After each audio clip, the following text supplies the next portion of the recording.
I'm Haley from Gallifrey Public Radio, a Doctor Who fandom podcast and part of the Gonna Geek Network, just like the show you're checking out now. Shows on the network are individually owned, and opinions expressed may not reflect others. Find other interesting geeky shows at GonnaGeekNetwork.com. Stand by for a brand new episode of All Things Good and Nerdy.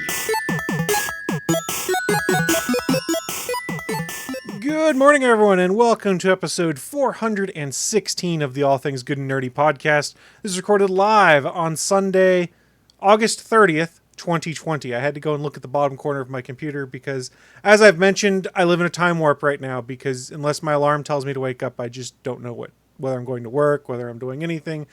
It's one of those things. It's one of those things. We do have a pretty good show coming up for you guys. I'm Chris. Joining me as per normal, we have one Mr. Anthony Bachman. Hello, folks. And today we have with us one of my favorite people and probably the coolest guy I've ever met in comics. He wrote Agents of Cult, folks. He wrote XO1 and the Rock Solid Steel Bots, Cash and Carry. When he wasn't too busy, he co-founded Action Lab Comics. Like, the man's been doing everything in independent comics since I think since I've been alive. And one of the nicest people I have ever in my life met. He let me sleep on his floor when I was at a con. This is a great person. Shawn Pryor is here with us today, folks.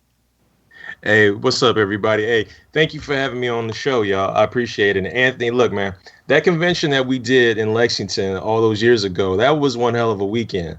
That was because, like, I remember a quick little story time real quick. I remember the Sunday after that show was over, it was me and you and Julian. Yep. We was going to go pick up some pizza, but we had time. Because the pizza place was like, look, man, too many nerds to order all these pizzas, so you're going to have to wait a bit. And so we went to Toys R Us. This is when, Toys R Us was still a thing. I missed Toys R Us. Yeah, when Toys R Us existed. And so for Julian was like, yo, there's no Toys R Us like near us. And so I was like, oh, we got to go then. We got to go. And so, because you didn't have one in DC, right? Right. Yeah. And so we took we took this journey to Toys R Us. We was in there for like a good 40, 50 minutes.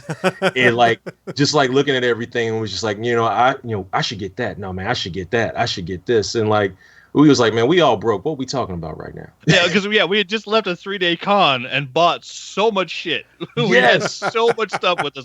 My bags were full. I had my giant plastic container that had 8 prints in it, including the giant oversized one that Justin gave me. I'm like, motherfucker, I have to carry this on a plane. How are you going to give me an 18 by 24 print? I have to literally carry it in my hand. Hey, man, I had no bag that it would fit it in. That's what they do. That's what we do. Yeah. That's what we do in Lexington. We take care of people. That's what we do. It was awesome. Honestly, it is when we do post show, it's the picture of me that's on this podcast. Dope. Spider-Man jersey, mohawk, holding up my lanyard from Lexington Comic and Toy Convention in 2013, I want to say. Yeah, I believe so. So. Yeah, man. That was that was a heck of a weekend for sure. But no, for real, y'all. Hey, Anthony, Chris, thank you for having me on the show. Hell yeah. I'm sorry we hadn't had you sooner as much as Anthony talks about you. Hey, it's all good. It's all good. It's all love. So no worries. Man, talking about Toys R Us, even the chat room is like, man, Toys R Us memories. This is great. God, there was one 5 minutes away from where I work until it closed down. So it was the worst thing ever for me because every Friday after work, I'd generally work a half day because I'd float my hours early. After work, I'd go to Toys R Us. And I'd be like, oh, what do you got in good this week? What's here good for me? Oh, yeah, definitely. Here's the whole thing. I used to work for Toys R Us. Back in the 90s, the year Power Rangers came out. What, 93 then? I think so. 94. 94, okay. 94, I believe. 94, I believe. And the thing is that year was a very big year for toys. That was the toy boom. In my personal opinion, it was like a super toy boom. It was like the comeback, the bounce back. Because for the longest time you had the steady runners. You had your Transformers, your G.I. Joe. They were the steady runners, but it's not that they were on the way out. It was just that there was this little bit of a lull. And then out of nowhere, here comes Power Rangers. Toy Biz is coming through with newer figures with better builds because you had the Spider-Man animated series line. Okay. Yep. You had the Marvel superheroes line, which was improving. You had the X-Men; they had their own line through Toy Biz now, and like those figures are a lot better, way better. Those are the toys of my childhood we're talking about right there. I had so many of them as a kid. Oh yeah, you also had Spawn, the Spawn action figures from McFarlane Toys. You know, when McFarlane Toys just came on the scene, and everybody, like, there's so many people that are just like, I don't know what this is, but these figures look great. I'm going to cop it. You know what I mean? Oh, yeah. You had also this is when we had the shift, and you had, instead of G.I. Joe, you had G.I. Joe Extreme. The Extreme toys. Oh, what was the McFarlane ones I collected? Let's see, what else was there? Oh yeah, and also this was the year. This was in between that year, 94, 95. You also had the Mortal Kombat movie, so you had Mortal Kombat Hasbro toys. You're right. You had the Street Fighter movie, so you had the Street Fighter action figure toys. And both of these toys look like they could just go straight to the G.I. Joe line, like the original 3 3/4 G.I. Joe line. You had the Tick. The Tick had a toy line through Bandai. Mega Man, who had like a syndicated animated series at the time, had toy line through Bandai. So like it was just like this new revolution of action figures. Never mind the fact that like Star Trek and Playmates was like, yo, we serving you Star Trek figures daily. We don't care. Like there was so much. And cool play sets for Star Trek too. Oh yeah. The bridge was amazing. Yes, it was. Yes, it was. Movie Maniacs. Those were the Todd McFarlane ones that were the super sculpted, like Leatherface, Freddy Krueger. Yep. They did all the Cenobite, like all the Cenobites from the Hellraiser movies. They had like 19 of them. Yeah, man. I spent so many paychecks on those toys. Yeah. See, and it was wild because like that year, because I worked in Toys R Us for like about a year and a quarter. And so that year, like, it was just like it was the big influx, like all this stuff. And so like everybody was just like, oh, you probably work there. You just hide toys in the back. And I'm like, nah, bro. I was like, I don't think you understand. There's not a lot of space back here, for stock. Like a lot of it is just like bikes and stuff that we had to build, like Little Tykes, Crazy Climbers or Wave Climbers and bikes. And I was just like, the regular stock, it's got to go out.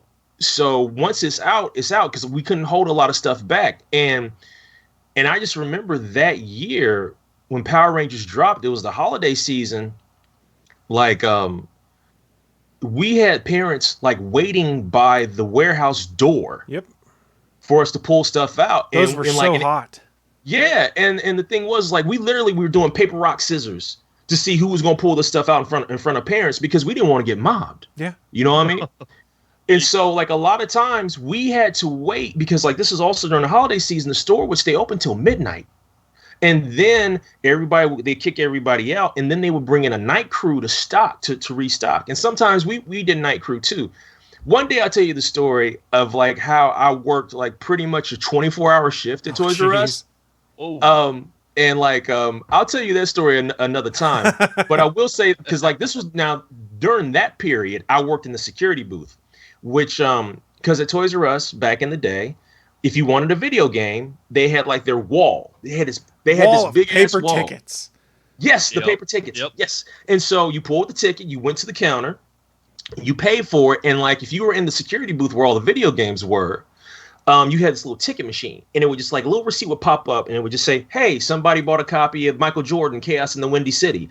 Yes, I threw that out there because a lot of people like, Michael Jordan had a video game? Yes, he did. And he was a superhero. He could throw an ice basketball and a fire basketball, and that shit was fire. I don't care what anybody said. That's so perfect. and so you get the ticket, and then you look in the security booth and be like, okay, here's the ticket. Boom, it's ready. So that was 24-hour shift, and like I said, this is another story for another time. I took a nap in the security. Like I took like a 1-hour lunch break. And because I had like multiple lunch breaks that day. And I remember I was like, I got to take a nap in the security booth because I can't be outside and I don't want to be in my car. So I went and got like 3 like baby beds for like baby cribs. I got 3 of them, stacked them on top of each other, put them in the security booth, and like I just laid down. And I looked amazing. Up, and I looked up at like at the top shelf where we had extra stock for video games, and there were like 8 cases of Shaq Fu. And like And they're And the still thing there to this day, people. They're still there. They probably are. But here's the thing. Look, I love some Shaq Fu. Like, people slept on Shaq Fu. I love Shaq Fu because like that was actually a decent game. Not They great, remade but it too. This is how I know how old I am. I rented that motherfucker from Blockbuster. I rented Shaq. Oh, we're going back Yes. down another nostalgia path if we go to Blockbuster. Right. So like that, but like that was the time. Like that was the era. Like, so because like, man, like for real, I could talk about Toys R Us. I could talk about like, well, Electronic Arts was making all types of games, and people was just like, man, Electronic Arts is killing the game. I don't know how anybody gonna catch up. And like, I just all this stuff. And so that year was a fantastic year for toys, for video games, just for like the resurgence of pop culture as a whole. Not to mention, we didn't even talk about Star Wars toys yet. Yeah, we had to wait a few more years for that, and then that was just as crazy too, I think. Yeah, man. Yeah. So it was wild times. I got plenty of Toys R Us stories. I could be here for 5 hours about that. And I promise I will share them all with you at another time, though, because for real, I got a lot of stories. I was there for 1 year, and that 1 year, it was insane. Nice. All I knew is the last few times I was shopping there before it shut down, I was like, man, I better enjoy it because I'm not going to find anything good. And I'll tell you, I found some good stuff when they were marking it down to like 50%, like my one-to-one replica Green Ranger helmet and stuff like that the box was damaged. Like, I don't care. I'll pay $20 for this. Gimme. Yeah. Yeah, see, I timed it wrong, man. When our Toys R Us went out of sale here, like I went 1 week and they had everything and they hadn't started marking anything down. And I went the next week and it was empty. Yeah. Like all the Funkos were gone. All the Legos were gone. There was nothing. I missed the day when it went on sale and like ours got wiped. It took them a while to get rid of all the good stuff because they held off on marking down the Legos because that's what I had my eye on. I was like, here's a couple different Lego sets I want. And then it was just, oh, nope, those Lego sets, they're not here anymore. Crap, I missed it. And what do I really need more Lego for and more stuff to put on shelves that I don't have room for? You always need more Lego. Well, I mean, I do, but I've got Lego I haven't even built because I'm like, I want to leave these put together and I don't know where to put them. Oh, yeah. And also, I'm sorry, I didn't mean to cut you off, but also Lego told Toys R Us, oh, you think you're going to blow all those out? No, send them back. Yeah. And especially like, here was the thing that killed me is like they had these cool like art displays and stuff they'd hang down that would show all the different sets and stuff as they're closing out. And like all of the cool vendor stuff they had for like the Switches and the arcade game systems and things like that. No, they had to destroy them or send them back. They weren't allowed to give them to people as Toys R Us was shutting down because they had some really cool like Xbox and PlayStation and Switch logo things that were just hanging on the walls. And I was like, man, I would love to have one of those and hang it up on my wall. And my wife, well, not wife at the time, but now wife had signed off on me doing that. So I was like, this is awesome. Let's make it happen. And it didn't happen. And it made me really sad. For those watching live, we think Willie might be joining us now. His Skype screen's here at least. So I don't know. Oh, yeah. I'm kind of here. Oh, yeah. That's a nice spot to be in. We got the voice of Willie Nelson. Oh, yeah. You don't want to see me now. Well, we'll just put your picture up for today, Willie. So thank you for making. I know you're not feeling nice well. One. Do you want? Nice one. Do you want the other picture up, Willie? We can go with that. No. It's okay. It's okay. So sorry you're not feeling well today, Willie. But thanks for coming to join us. You've missed our reminiscing over Toys R Us and almost falling down the rabbit hole of reminiscing over Blockbuster Video. Yes, indeed. Oh, well, I have my Blockbuster board game over there, which it looks like the VHS little case. You made a board game for it? Yeah, I had to buy it. It was at Target. I was like, fuck yeah. I like the case got me. I was like, yeah. Oh, man. Follow down the reminiscing rabbit hole. But what we're really here to start the show is talking about Shawn's recent Kickstarter that my understanding is you've got that terrible or great problem of it's already funded, so now we get to talk about stretch goals. And just background on the project. I'm doing a terrible job of setting this up. I apologize. Let's let everyone know what it's about first, and then we can geek out over the fact that, hey, funding's successful.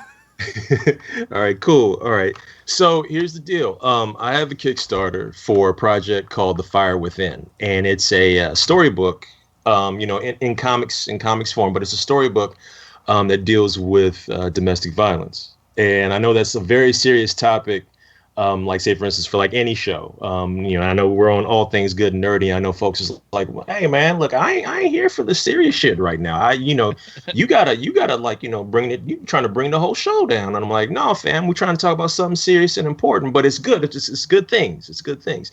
So long story short, I originally, along with artist George Cambidays, who has worked with writers like what's the gentleman's name, Alex Segura for The Black Ghost for Comixology, and he's also worked on like some Firefly comics for Boom. We wanted to do a story. This was originally supposed to be a backup story in T. Franklin's Juke Joint comic for Image, and when because T had wrote to me and said, listen, I want you to write a story about domestic violence. And I said, well, yeah, that's a challenge. She was like, no, you can do it, and you're going to do it. And I was just like, oh, okay. So you told me, okay, fine, no problem. I can do it. So I, talked with some friends. I did some research, and I also looked at my own personal history. And I said, okay, we're going to write this comic about domestic violence. It was like X amount of pages. And so it was very, it was touching, and I said I had to dig deep for it.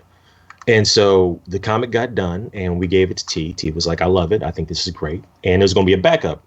Well, what ended up happening was that the series didn't finish publishing. So the story was just sitting there. And and T was like, well, I don't know. What can you do with it? And I was like, no, I got an idea. I was like, people need to see this story. So let me find a way.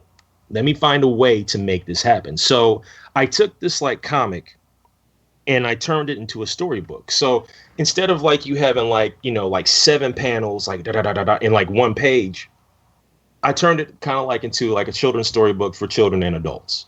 So now you have a thing of where instead of like you're seeing like all this stuff at once, it's like, okay, here's one panel.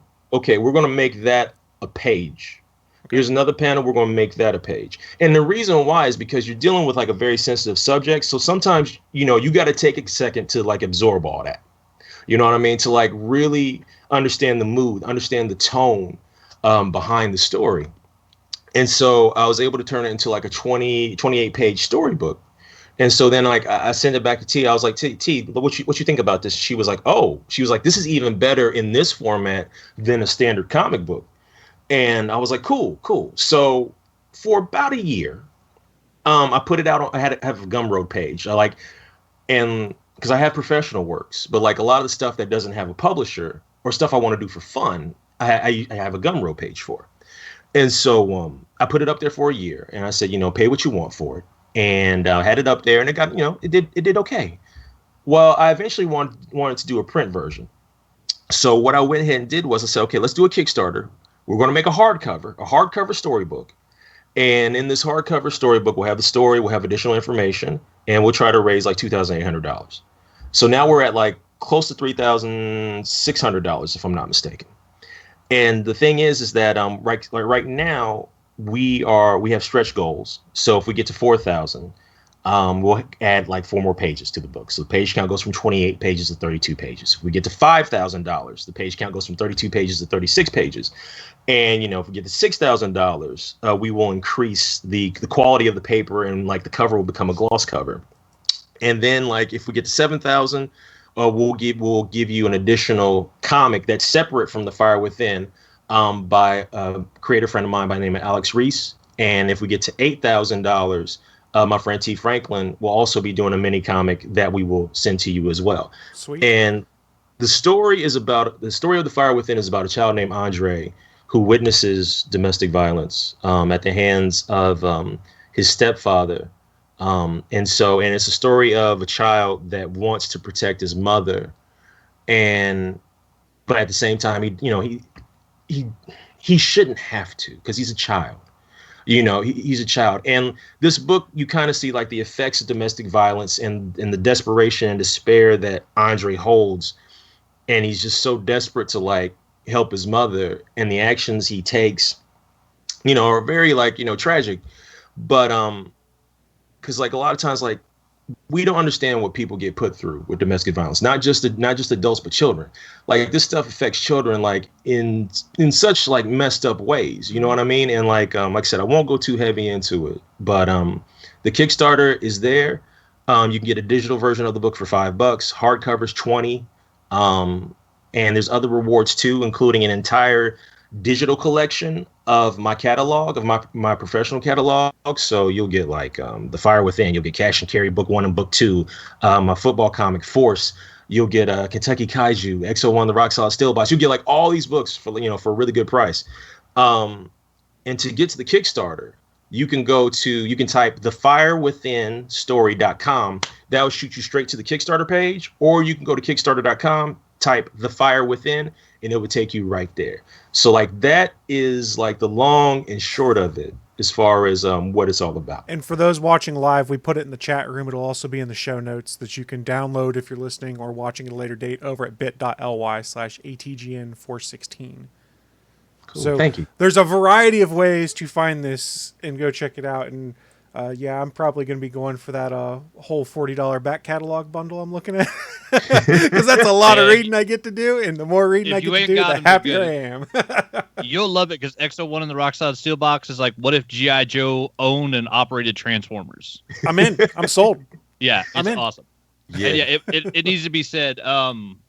Shawn also, like, sharing the love. He's backed over 400 projects. This is a guy who makes independent comics himself, and he's backed almost twice as many projects as I have, and that's insane. Because I know it's like Christmas around here. Like once a week, every couple of weeks, I'm randomly just getting comics in the mail. It's like, oh yeah, this is a Kickstarter I backed like 3 years ago. Hey, I forgot about it.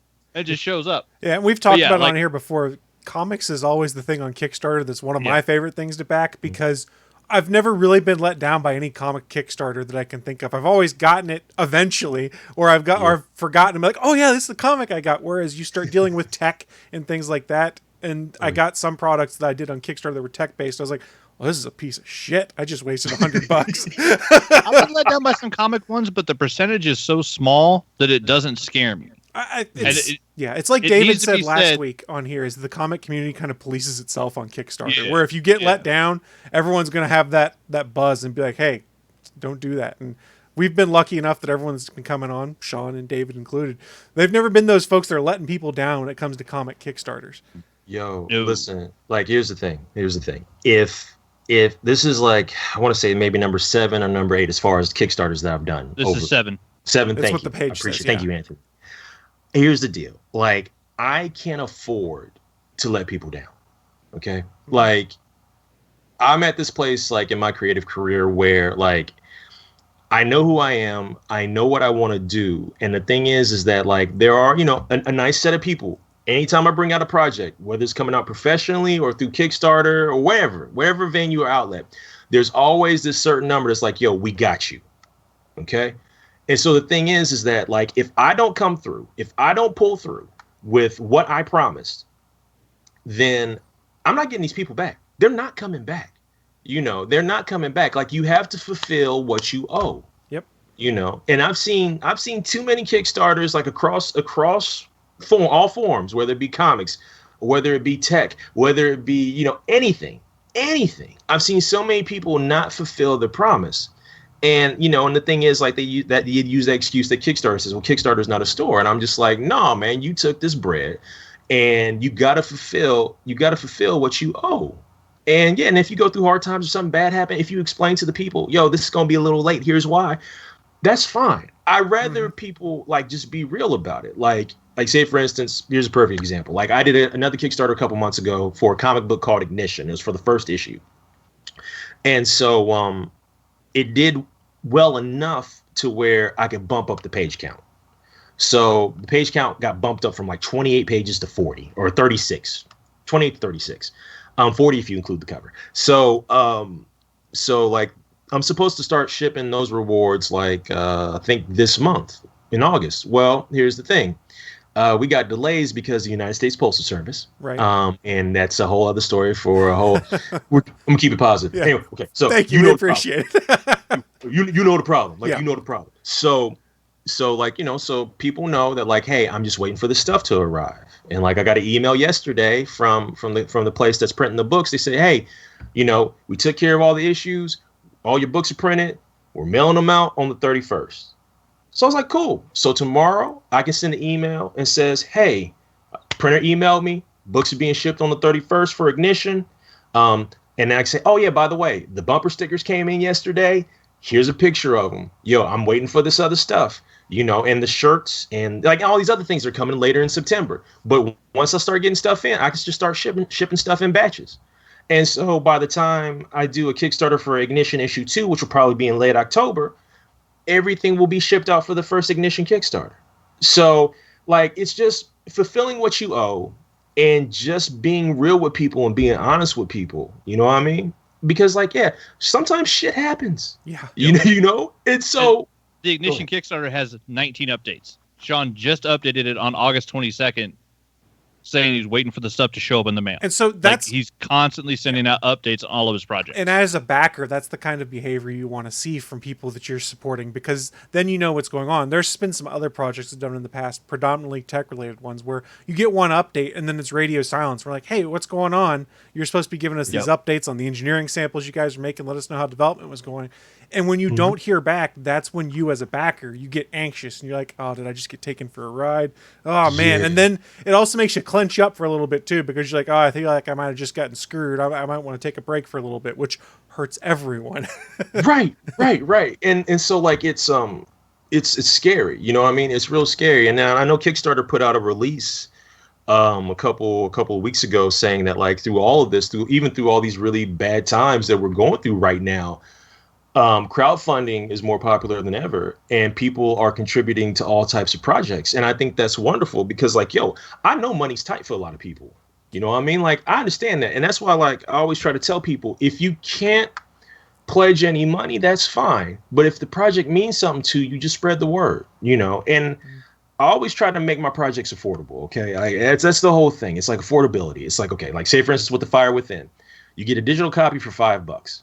And it also comes with some digital wallpaper and stuff like that. If you ever wanted to use that on your computer or on your phone, great, fine. But like still $5 for like a, depending on how far we get these stretch goals, it could be up to 36 pages. You know what I mean?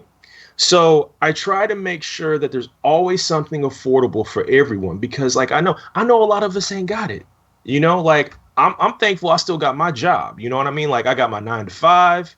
And I also do, I also write as a writer, and I just got signed by a literary agency last month, or like in late June. So like, I've been doing this for 13 years and I finally have a literary agent.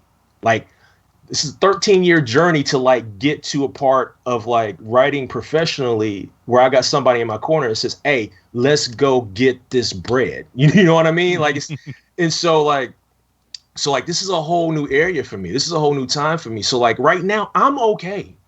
Like I'm okay. And like, that's not me bragging. That's not me flexing. That's not me boasting. But I realize the world outside my window, like all this affects everything that's going on, affects everybody differently. There's folks that ain't got no jobs. There's folks that their money is tight. So if you can support. If you can't, I ain't going to be offended. Like, and that's the whole thing. Like, cause like I said, all this affects all of us differently. So like, you can support a project no matter what kind of project it is. You can support it in all different types of ways. And that's the one thing I always just try to get across to people. It's like, sometimes like, if you may not have that dollar, that's fine. But sometimes word of mouth goes further than a dollar. You know what I mean? Mm-hmm.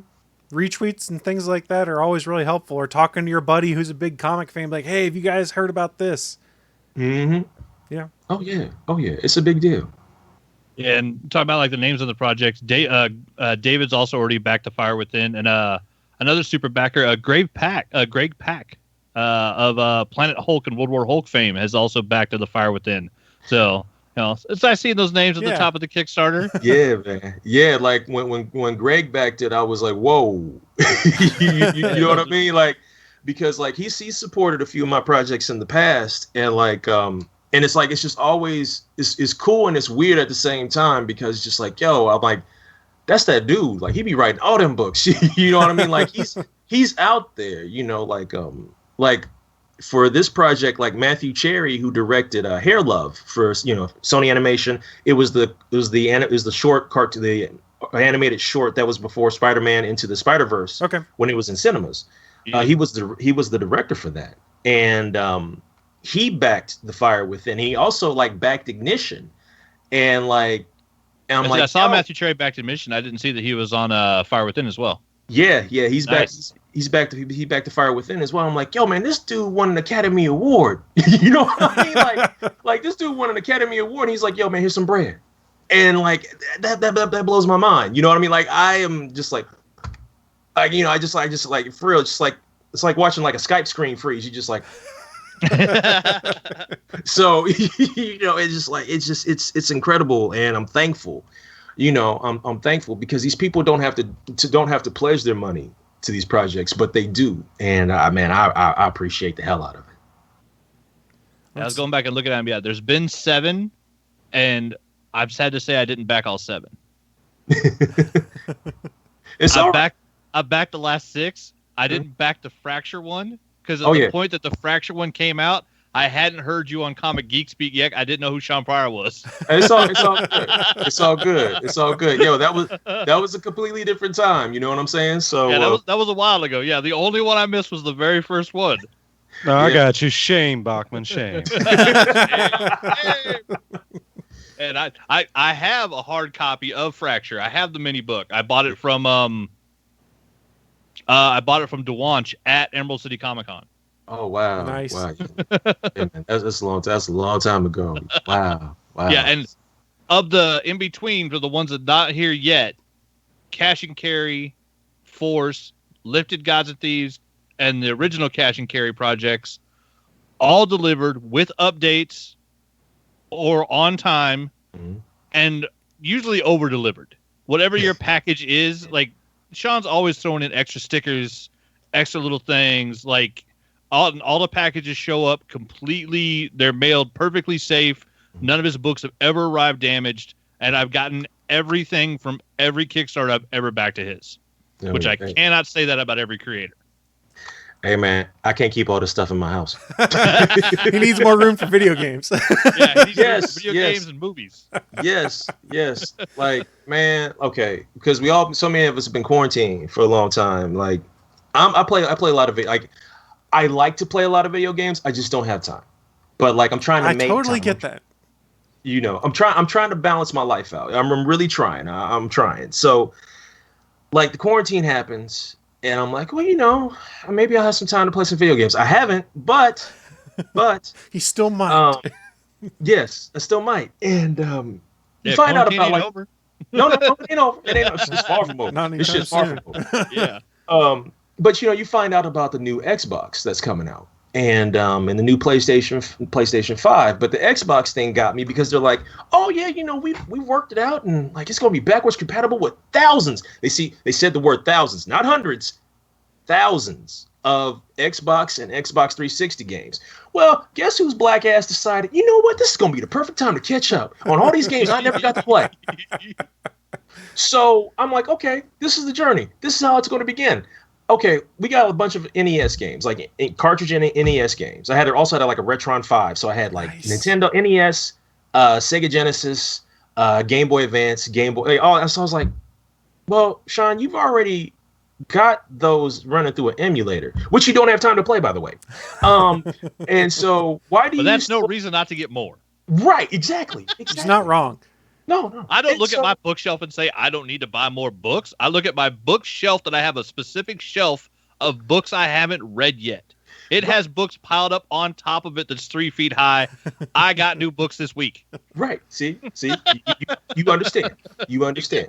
And so I said, you know what? We're going to just trade in all these Nintendo NES cartridges, these Sega Genesis cartridges, and Game Boy Advance, Game Boy Color, Game Gear stuff. We're going to just trade it off, and we're going to get all these Xbox 360, and PlayStation 2 games you've always wanted to play. Because also my father gave me his PS2 Slim. Because he's like, I don't play this no more. He's like, just go ahead and take it. There's a few games too. Go ahead and take it. And I was like, Dad, I still ain't had time to play this other stuff yet. He was like, boy, if you don't take it, I'm throw it away. I said, okay. And I just took it. And so I traded all these games in, and they were so eStarland.com, which, by the way, if you ever want to buy used games, they did not give me this. They did not pay for this endorsement. I'm just telling you. The one thing about them that's different than GameStop is that when you buy something from eStarland, the package is clean. Like, nice. Your case is clean. You got a clean case, clean game.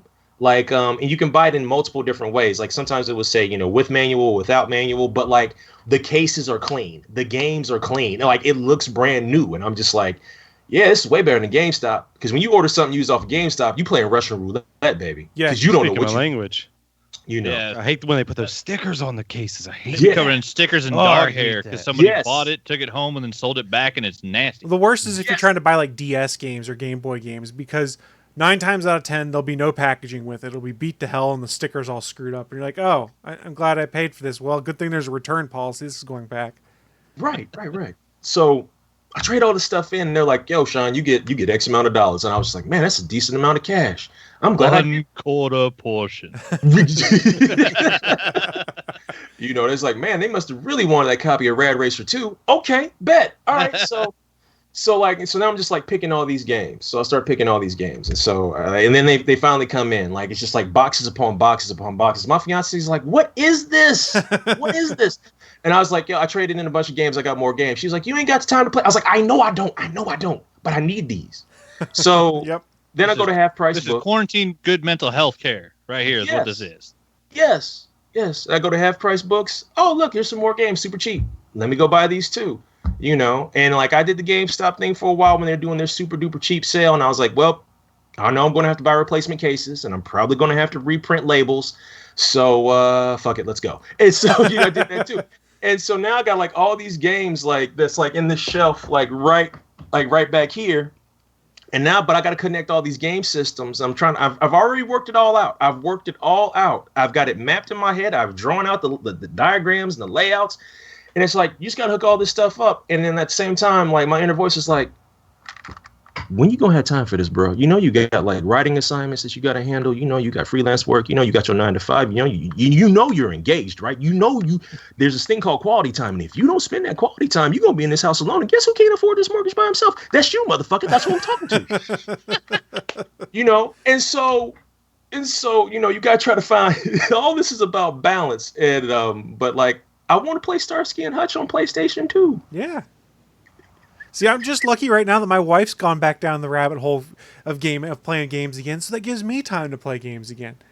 Because we're both playing our own stuff, and I'm like, "Hey, what are you playing? Oh, that sounds fun. I should try that too." Yes. See? And you guys each got your own Switch, right? We have our own Switch. And we have our own Xboxes. Yeah, Nice. they have Of their course. own Switches. Like that's a gaming company. So, all right, there. let's be honest here. My wife loves Pokemon. I've talked about this many a times on here.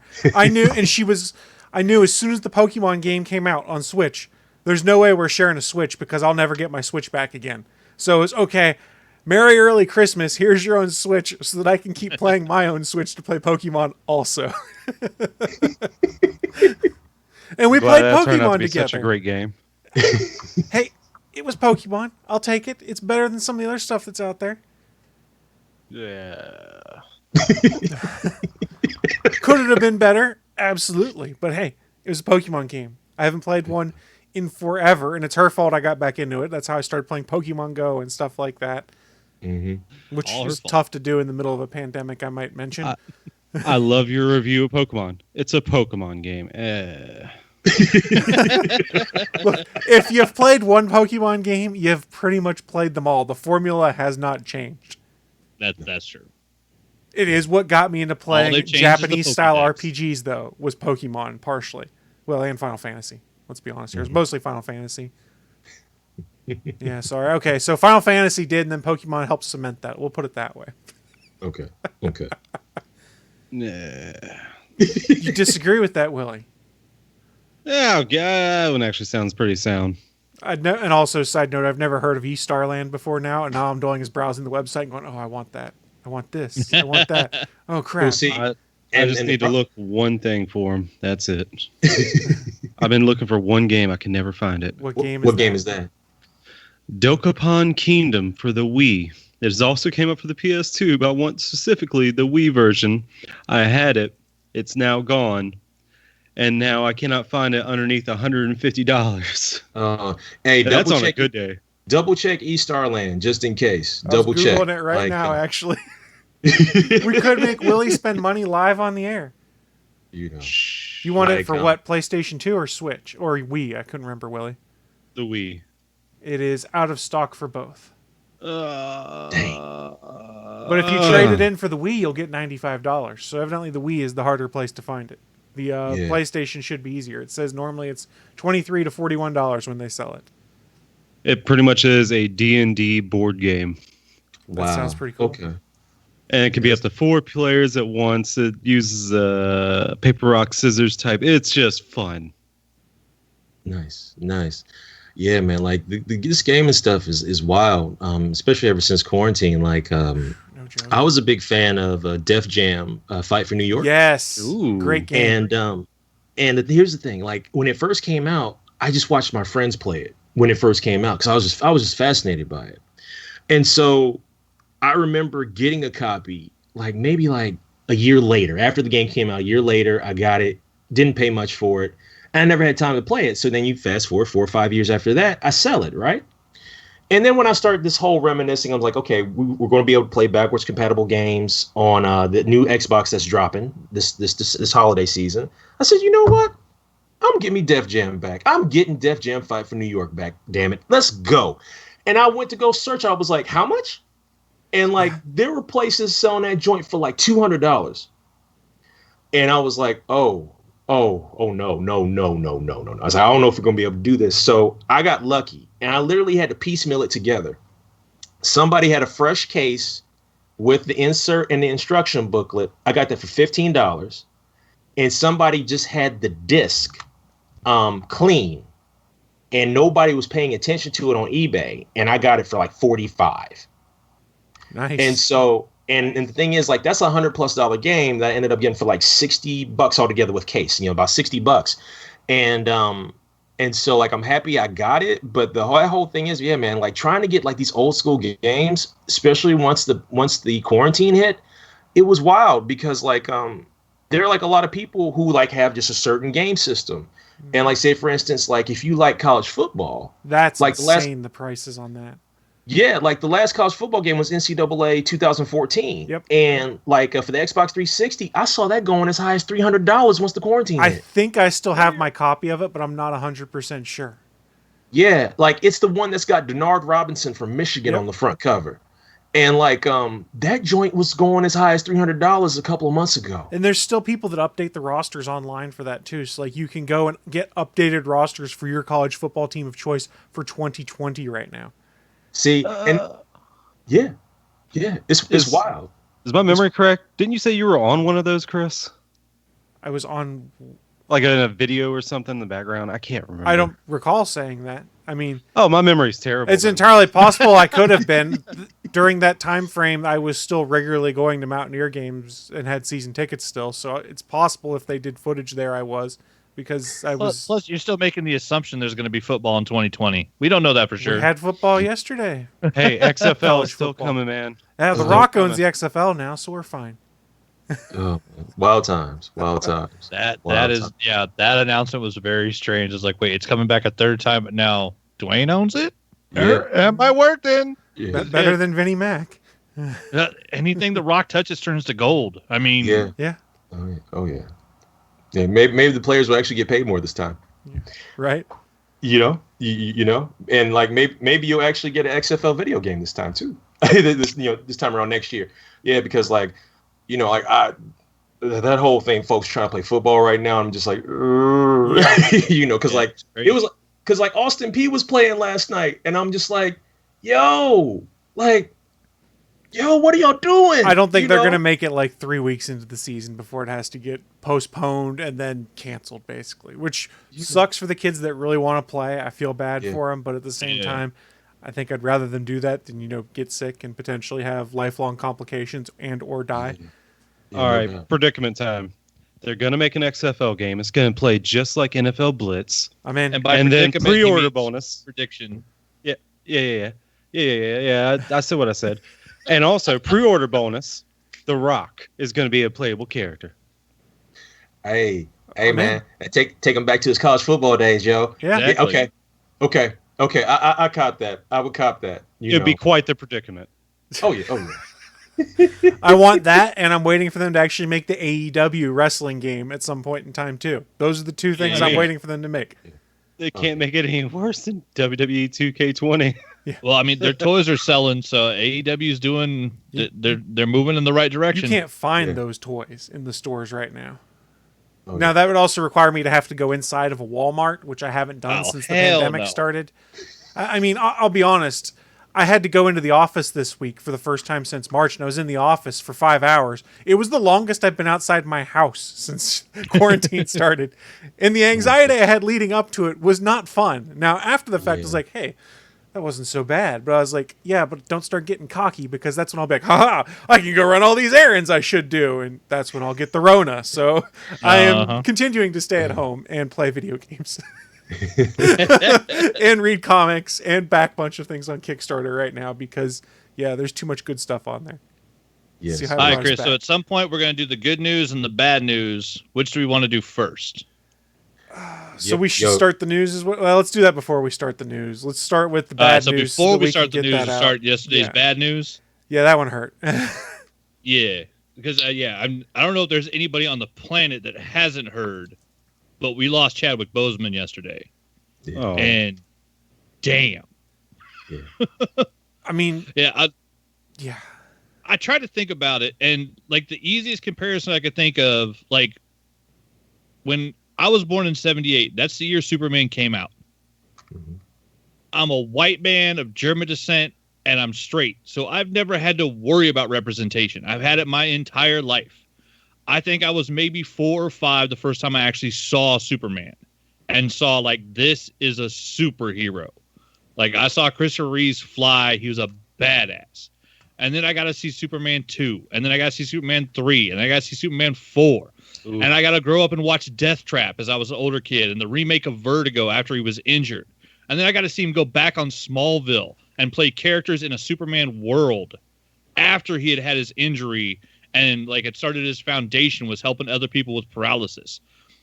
And I got to see that hero grow up, and I got to see the actor grow older, and I got to see all the things he got to do. And I was trying to think, like, I don't know if it would have really like struck me as a kid, but I think it would have hurt if I'd have seen that first Superman movie, and then within 2 to 3 years, if Christopher Reeves had died then. Like, that would... Like, his death hurt. I cried when Christopher Reeves died. That fucking killed me. And, I mean, we all knew it was coming. He was hurt. He was in the chair. Like, I mean, that was... It was expected, even. The fact that he lived as long as he did post that injury was phenomenal and impressive. And it's still... that one hit me hard. It hurt. But this was out of the blue. And nobody knew nothing. I mean, there were the internet trolls that had made comments on his appearance about how he was looking real thin and stuff. And personally, I looked at it and went, oh, he's pulling a Christian Bale. He's dropping a bunch of weight to go and do a movie or something like that. Because we know Bale went and did like Batman Begins, then The Machinist. Or it might have been the other way around. But like massive, massive. Yeah, he did The Machinist. He dropped down to like 100 pounds, and then he bulked up for Batman. Yeah, so like he had over like almost 100 pounds of muscle change. But yeah, like I saw the Five Bloods. Chadwick Boseman looked skinny. I figured it was just for the role. Like it seemed to fit. Like he was in Vietnam. He's running around in the jungle kicking ass. Like he just looked like he was a kid at war. Like it fit. Yeah. It was shocking. No one saw it coming, and I'm glad that the family got to announce it on their own terms. It wasn't that TMZ leaked it out or this media outlet said, hey, Chadwick Boseman's real sick. He's not going to make it. No, it was they kept it inside the family. God knows who knew outside that. Probably a few people, I would guess, but we don't know that. And they were able to announce it on their own terms. He got to keep working the entire time. Like I can't imagine how, with the pain and the medical treatments and stuff like that, how he did so much work in that time. Because like he was diagnosed, if you look at the timeline, like around the same time Civil War. Like supposedly it was right after Civil War, depending, but who cares? It was around Civil War. Physically intensive role where he had to get massive, that he then followed up with 2 Avengers movies and a Black Panther movie that are all physically demanding. All in between like chemo and surgery and in the press tours. I mean, I can't imagine the mental and physical strength that it took to do all of that. I'm exhausted just thinking about it.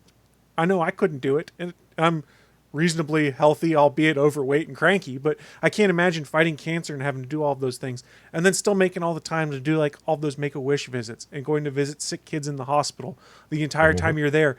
being sick yourself and not letting anyone know. Yeah. And wow. Yeah. Like think about this. Like this man played Jackie Robinson, James Brown. He played Black Panther, Thurgood Marshall. Thurgood Marshall. Yep.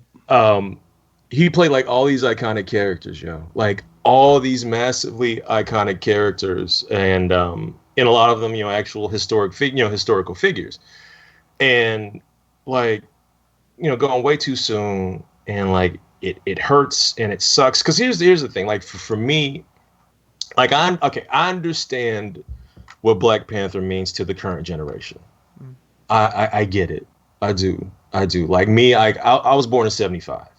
So like I come from that generation of, okay, there's not much representation, but what I get, like I'll hold on to, and I got, so it's like, yeah, I had Meteor Man. Yeah, I had Blade. You know what I mean? And so like I had that. So like I've had that, and I've been there with it. Like I had Shaft. I had Foxy Brown. Like I had so there's like all this like lineage of representation, but it's small and it's limited. Okay, it's limited. Whereas like you have a generation that because of how things work, they're like, well, we don't have a hero for us. And so when Black Panther happens, that becomes this really big movement. It's also, during a time, where, like as far as Black America feels, like we're down. We're down, like, as with what, especially with everything that we're dealing with right now. So, I understand what Black Panther means to so many people, and if I had a child who like watched Black Panther or who watched like any of his other films, any other late Mr. Boseman's films, it's like, how do you have to pull your child to the side and let them know, and like it's gonna break a child's heart, like it's. So like, how do you, so now you have to like, yes, we have deaths within our own family, but how do you explain, you have to explain to a child that like this hero that means so much to them is no longer with us. And like that hurts, like, it hurts a lot, and like I said, from my perspective, like it hurts because it's like I said, like your Black folks just been through so much bullshit. And like this year's just been like just traumatic, and so you add Mr. Boseman's death, which is like I said, came out of nowhere. And I'm glad, like Chris, like you said, I'm glad his family was able to just to keep it in the family, and keep that private, and but like it hurts, it really hurts, and like the man put in work. He put in work. He's incredibly talented. Like there's a scene in the James Brown biopic, Get On Up, where he's talking with Dan Aykroyd's character, who's trying to handle all the booking and like, the money and whatnot. And Chadwick, who's playing James Brown, is trying to explain like, hey, there's another way we can get this money for these concerts. And, and Aykroyd's character isn't hearing him. He just keeps talking. He's talking at James Brown. And like Chadwick as James Brown literally breaks fourth wall, looks directly at the camera, and it's just like, basically it's like, look, this motherfucker isn't listening to me, so I'm gonna tell you what we about to do.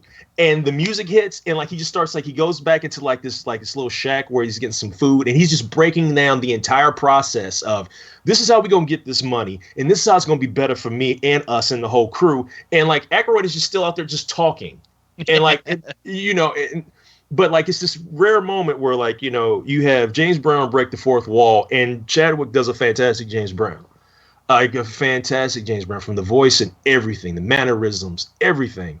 And so he's going to be immensely missed, because like like for me and actors, it's like, that's a role you play. Like you're Chadwick Boseman, you're not Black Panther, you're Chadwick Boseman, but I know what Black Panther means to so many people, but like Chadwick was an exceptional human being, not because of the whole working through cancer thing. I'm not talking about that. I'm talking about him, like I said, going to St. Jude's, him seeing people on the street and being genuine with them, him being so kind and caring on the sets of films to the entire crew, It's him.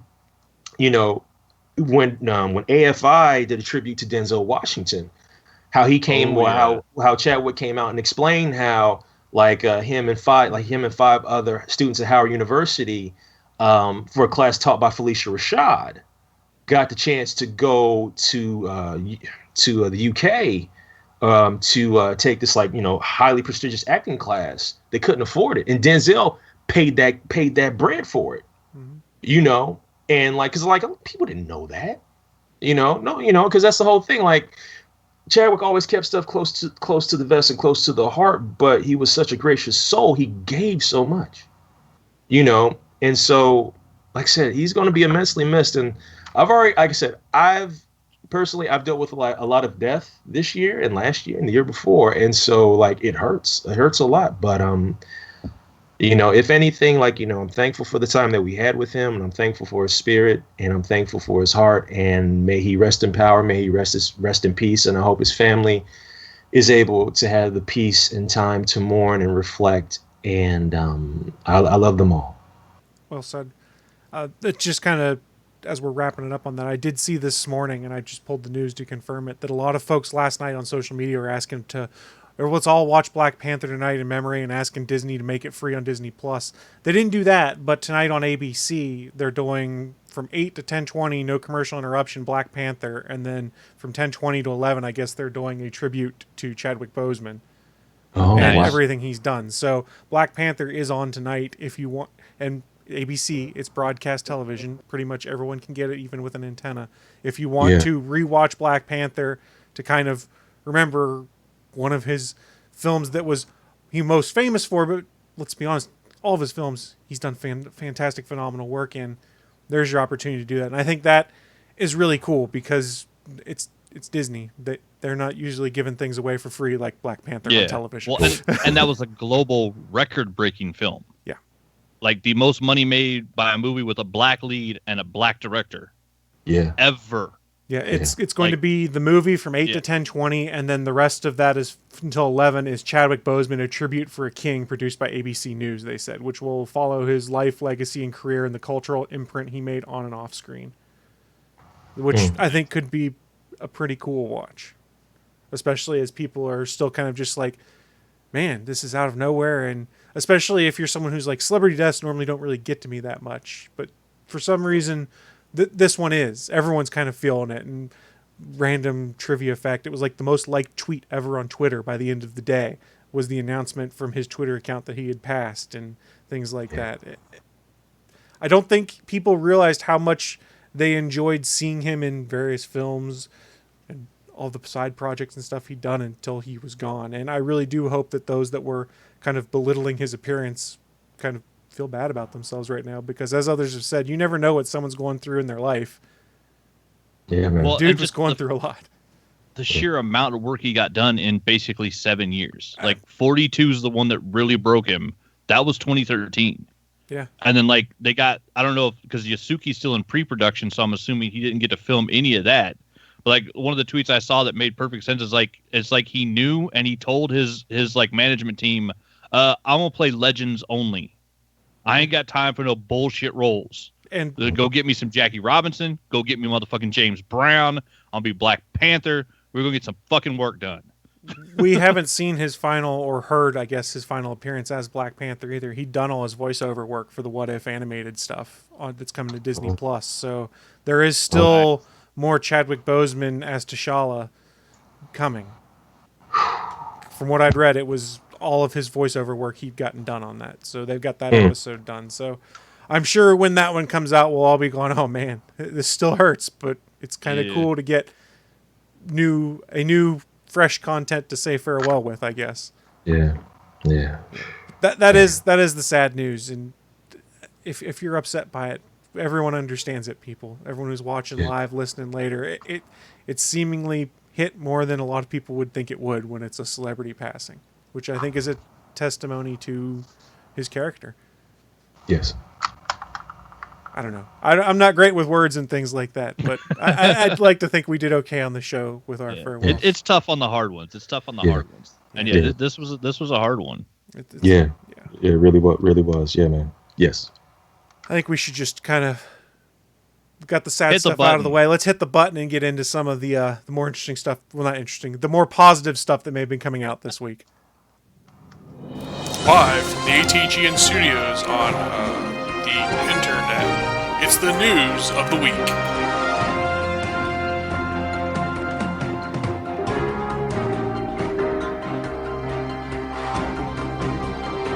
So it's the news of the week. That part of the show where we bring up what is in our minds some of the most interesting geeky and or nerdy news to have popped up. I am not going to start us this week because we just had some sad news. My news is not really positive, so let's not go from sad to negative. Let's go from sad to positive. And Bachman, kick us off with your news because it is positive news. I do have positive news. I actually just changed my news of the week because I saw an article pop up, and it's good Netflix news. They got their hands on another little obscure thing that apparently nobody wanted, and made it the #1 show in America, because that's what Netflix does. They make things amazing. And so Netflix went and picked up a little what used to be called YouTube Red, but is now called YouTube Premium. They picked up a little show called Cobra Kai, and they just released it on Netflix. And in a Forbes article released just 3 hours ago, Cobra Kai is now the #1 show in America. So it has already had so many views that it has just bypassed Lucifer 5, which was the #1 show in America. And Cobra Kai is now #1 on Netflix. So they picked up the first 2 seasons that YouTube Red produced, and then decided that they didn't want to go forward with because YouTube has decided that original content's not going to be their thing. So they put it up for sale. Everybody was kind of hoping, if we're lucky, maybe Netflix will pick it up. So Netflix did pick it up. So they got the first 2 seasons on there. Apparently, they've already greenlit the 3rd season. And see, where is it at? Yeah, most of the episodes are about 30 minutes or so. So I mean, it's pretty like standard television size. Good stuff. I've watched the first 2 seasons. It's a great show. It does a really good job of showing you that Daniel isn't quite the hero you remember from your days as a kid, and that Willie Zapsik, Johnny Lawrence, isn't quite the asshole you remember. This show does an amazing job as they rewrote it, because this was something that like I watched the multiple interviews with both of them, where like the ideas have been coming for like bring back Johnny, bring back Danny, let's do this version, let's do this movie, let's do this TV show. They turned down like 15-20 projects over the course of the last 20 some odd years, until the writers brought them this idea and said, hey, this is what we want to do, this is our view on it. And both Zapsik, and then I can't think of LaRusso's real name.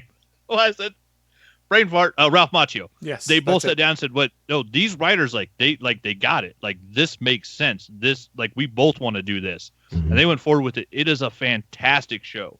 They keep in the tradition of like the Miyagi teachings for Daniel's side of it, but then like what they show Zapsik grow with the new Cobra Kai is an amazing thing, especially if you've seen those movies. It's something you never would have thought you saw. And so the fact that it's out, it's doing well, and people are watching it, I'm just happy, because it's such a good show. And like it goes back and takes that that childhood nostalgia for the Karate Kid movies, which I loved, and it shows you some some different ways of why characters maybe acted the way they did when they were teenage kids back in the 80s, and maybe why Johnny was such an asshole. Like, there was reasons. Yeah. And so yeah, it's fantastic. Yeah, it's out. They got it. Apparently, I guess contracts always end up being weird. I guess the Karate Kid movies are all going to drop on Netflix in like a week or 2. I think it's early September. They're getting the Karate Kid movies. So for those like now that didn't grow up watching those, the younger generation can watch Cobra Kai, and then a couple weeks they can go back and watch Daniel LaRusso make his journey from Jersey to California in the mid 80s with his high-waisted pants and his crazy BMX bike. And and meet the world's coolest repairman in the history of cinema, motherfucking Pat Morita. Watch him beat up some kids, which is just awesome.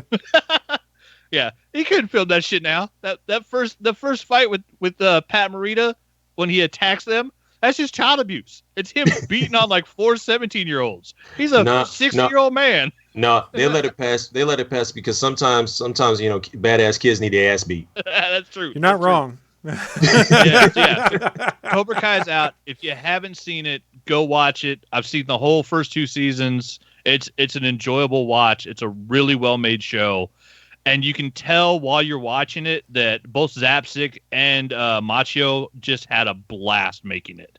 Like it you see it on screen how much love they have for these characters, and the fact that like this was the right project to bring it back. This was the way to bring it back and tell the story that they wanted to tell. To where it's not a money grab. There's no reason for them to do this if it wasn't the right way, wasn't going to be done correctly, and they did it right. And yeah, there's one very specific episode for like honoring Pat Morita, and it's heartbreaking. It's so well done.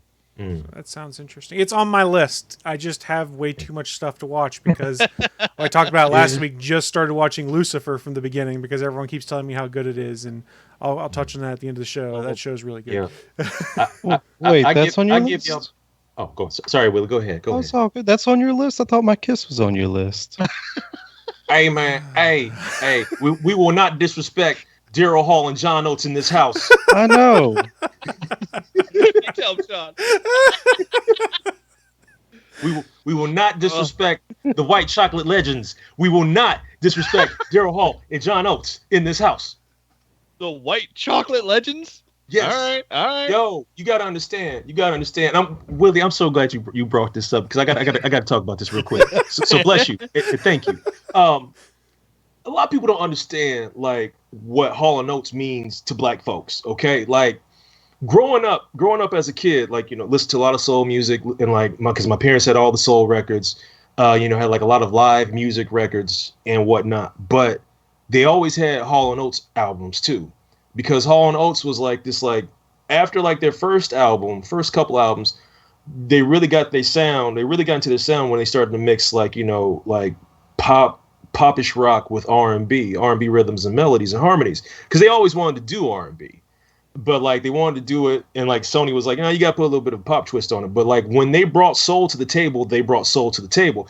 I Can't Go For That to this day is still like one of the all-time top 10 jams of all time, because like that shit is just like this melodic blend of like soul, harmony, and everything. And like the beat is just dope. They let that beat ride. This is another thing you can't do on radio right now. You can't let a beat ride for like a minute and a half before you start the song. Like you like at radio now, you got 2.5 minutes. Go. Like you gotta go. We gotta go now. 2.5 minutes, get the song in, get it out. Go. Next. But like so many Hall and Oates songs, they let the beat ride before Daryl Hall even says a lick. But like, and also that like Hall and Oates for like the longest time, them cats was on black radio stations, like nonstop. Here comes Luther Vandross, followed by Daryl Hall, John Oates. You know what I mean? Like here comes Lionel Richie. This is the curly hair Jerry Curl Lionel Richie, mind you, followed by Daryl Hall, John Oates. You know what I mean? Like here's Diana Ross, followed by Daryl Hall, John Oates. So like those cats are like legends to like us. Like we covet Daryl Hall and John Oates, and like those are the homies. So oh man, you brought your kisses on my list. Boy, Willie, you see now because I got some errands I got to run today. Now I got to go re-download the Greatest Hits album I bought like a long time ago. Put that back on my phone. Careful. It's a man eater, man. Hey, that track is dope too. I don't give a fuck what nobody say. That track is dope too. I fucks with Hall and Oates, yo. Well, I mean, and if you need it, there's also the Hall and Oates hotline, which is a real thing. I can go look up the number that you can dial, and it'll play Hall and Oates music for you over the phone. This is legit real thing. Yep. Oh yeah, I've heard of these. There's a couple of them where you can call and it's just music's playing. Okay. Why not? Automated systems. If you call 719-266-2837, it is the Call-in Oates hotline, as they call it. 2837. 719-266-2837. And Willie, you cannot hold your phone up to the microphone because we'll get a takedown notice if you play that music. Can't tell me how to live my life. No, but he can mute you. You damn right he can. They do have a Twitter account also at Call-in Oates. That's amazing. Of course That's they do. amazing. It is the have a Hall & Oates emergency. Call our number.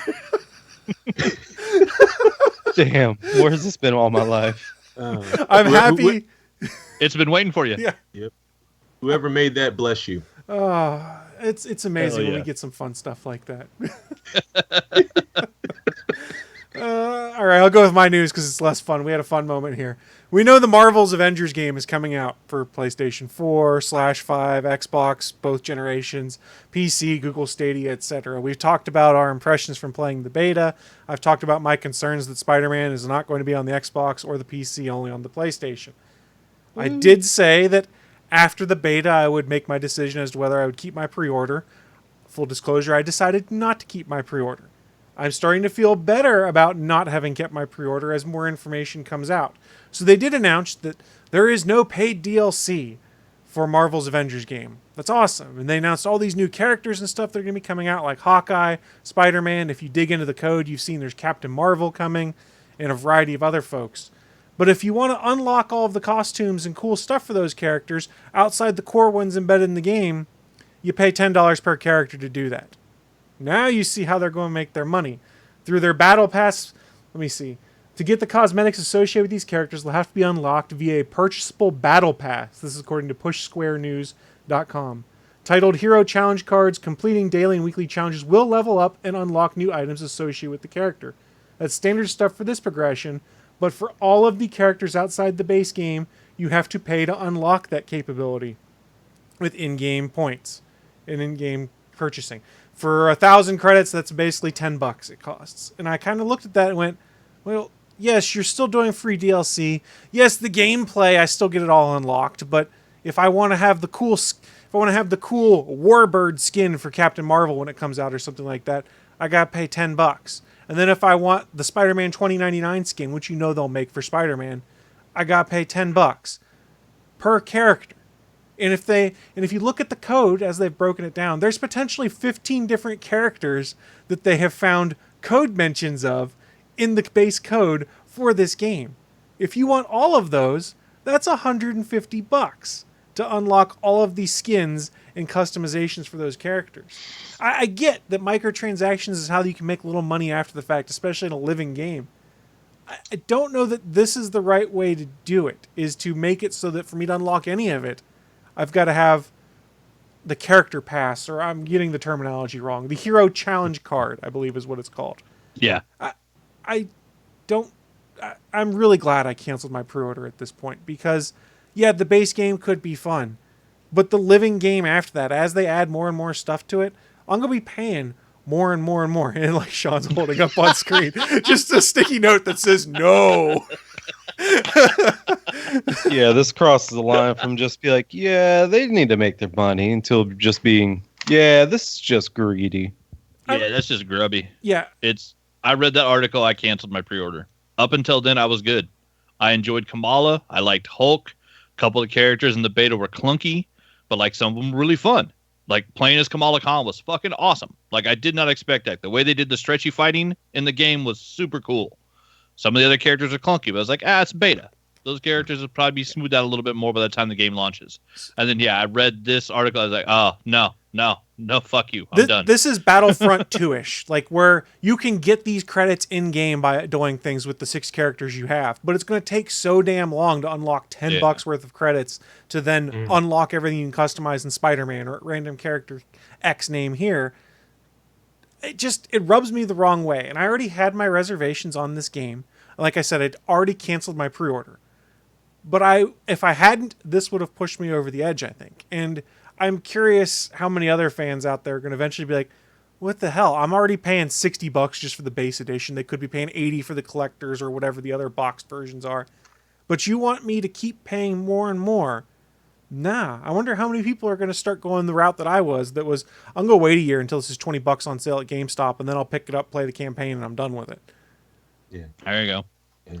Well, and I mean, if this ends up being a live game and Marvel wants to keep feeding it, how many more characters could they put in it? Well, I mean, like I said, it's Eternals already 15 comes out supposedly. and they drop like 6 members from the Eternals, and here's 6 more game passes. Well, it'll only be 5 characters if you're on the Xbox and 6 if you're on the PlayStation. Well, yeah. Yeah. Mm-hmm.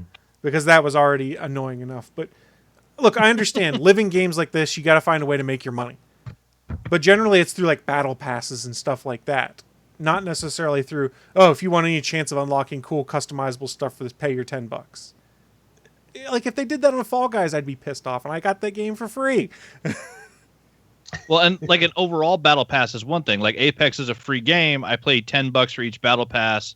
But as I go through the battle pass, I unlock skins for different guns. I unlock charms that go on every weapon, and I unlock emotes and skins for different characters. If the battle pass only gives stuff to one of the characters that I play in that game, I wouldn't give them a fucking dime. Like, that's insane. To differentiate the battle pass between characters and then charge per each one. And I'm sure they're going to have their own battle pass also that unlocks other stuff for everything else. Yeah, there'll be an overall game battle pass. And then you'll have your character pass or whatever. It strikes me as we're going to squeeze every last nickel and dime out of you that we can. And in today's world, and especially with all the games I have in my backlog, I got too much other stuff to play that I don't need to be like, oh, I've got to have this game. I don't know. I don't like things like this that are not friendly to the consumer. Wille, are you keeping your pre-order on this one? Mine's digital. I can't cancel it, but yeah, I'm not going to pay for any of that. You can't cancel a digital pre-order on PlayStation? No, you can't do that. Just remove your credit card from your account. I didn't know you couldn't do that. Well, it's already taken out. Oh, did they already charge you? Oh. Yeah, as soon as you do it, it does it. Yeah, I mean, but I'm not paying for any of those extra things. Fuck that. I don't disagree. I mean, I still had fun. It feels like a better version of Ultimate Alliance, so I'm gonna make them pay the most way I can by making them have to keep the servers up for someone who ain't paying them nothing else. There you go. Really going to cost them money. Exactly. For those on the audio wondering why we're laughing, Shawn just held up the no sticky note as Willie was talking. He's just keeping it simple, folks. No, I can't do that. I can't do that. Like here's the thing. I'm always behind on games, like we talked about earlier, and so like I can't invest X amount of dollars to then invest X amount of dollars later to then invest X amount of dollars later to then invest X amount of dollars later. You know what I mean? Like it's not worth it. Like, especially like how by the time I get to a video game, it's already technically clearance price anyway. And like, here's a perfect example real quick. That Power Rangers Battle for the Grid, which was always like, I know Limited Run did an actual print run, hard, like actual like DVD, DS, run for like all the formats. Okay. So, like I was like, there's no reason for me to buy that. I'll buy it digital when it eventually goes on sale because I'm always behind. And I'm like, I don't want to pay like all this money for like to get these extra characters already preloaded. And lo and behold, it was like 2 months ago. It was like, hey, here's the game for dirt cheap. Plus, here's all these bonus characters that you don't have to pay for. And I was like, oh, okay, cool. Yeah. Boop. That's and I just went and bought it. This was a good deal. You know what I mean? Like it doesn't make, like, I understand what these companies do it because they can, and they know it, like a lot of times, and I know some people might be offended when I say this, but sometimes, folks is hoes and hoes will pay. And so like, so, and so the thing is that if you put that out there and if people do buy it, the company's like, hey, they bought it. So what you want from us? We put this out here to see if they would actually buy it, and guess what? They did. So we're going to keep doing that. And that's my concern on this one is that people do that, and it starts to shift the trend again because this is not good for gamers. Right? No, I want to say thank you for calling me a cheap ass hoe. No, I ain't saying you a hoe. I ain't saying you. I am though. I am. Willie's a hoe. Because here's the thing, Willie. They took your money already. You can't get that refund. You know what I mean? Like, it'd be different if you was getting, like, the physical copy. You'd be like, nah, bro, let me cancel this pre-order. Now, Sony Digital was like, you've already done this transaction, and therefore, said loaf of bread is now ours. Do not come back for this loaf of bread because we've already made grilled cheese sandwiches. So guess what? Goodbye. Click. And, like, so that's not your fault. Like, that's not your fault. So I ain't calling you a hoe. Like, you just got stuck in a digital transaction. And as we all know, digital transactions can be a son of a bitch. I mean, I'm all digital now, man. I can't remember the last time I bought a physical game maybe for the Switch, but even then I kind of started going digital route for that. I understand. Like, I understand, like, because, like, lately, like, and then see, once again, as someone who buys games but doesn't get to play them for years later, I normally like just buy like a lot of the digital stuff is like has been super duper cheap lately because Sony has been having a bunch of sales.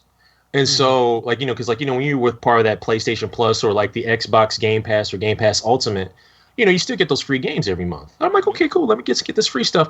And so then you start like, oh, look, a sale, and you click, and you're just like, son of a bitch. And so then you just start like looking. It's like, oh, look, this is only $5. Oh, that's just $5. Normally like 40. Okay, click. Oh, look, here's the whole collection of this. Oh, well, it's $15. I can get to it in 3 months. Okay, click.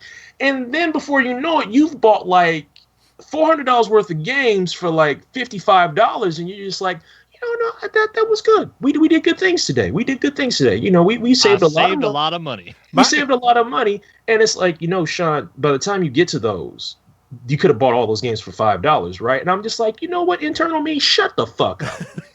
As my grandfather used to put it, you'll go broke saving money that way if you're not careful. Right. Yes. The definition of a sale, the price you can't beat on shit you don't need. Yeah. Exactly. Speaking of things we don't need, tell us about the free game you wanted to talk about, Willie.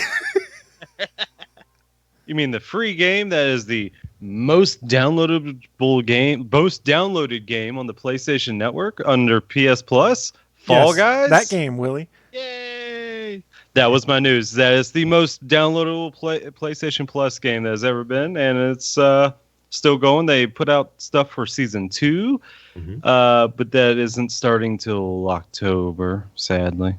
On the awesome Fall Guys Twitter account, which is just fun as hell to read. It's a great account. Their social media person is a genius.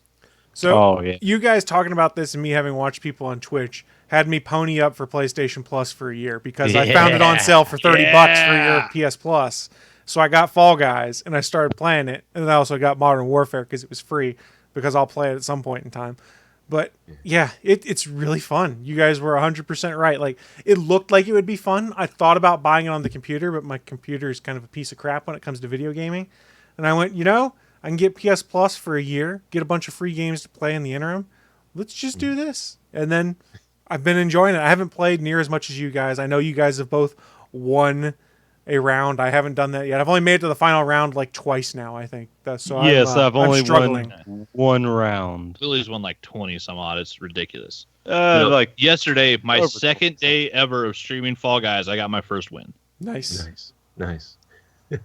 But this is just like the perfect dumb game to play in quarantine, because even when you lose, you'll get frustrated for like 10 seconds. You're like, screw it, time for the next round. It's not like some of these other games where, like, if you get stuck in a rut of losing, you just get mad and rage quit almost. This is, you get mad, then you go, well, a bunch of other people got eliminated too. I guess I'm okay. And then just keep going. It's just stupid fun, I guess is the best way to put it. And it's noise and chaos. It's not really skill-based. If you're in the right headset for it, if you're in the right headset for it, it's noise and chaos and fun. Like, it's just, if that's what you need, it's perfect. It's utterly perfect for that. It's a what great was your de-stressor. final game, Bachman?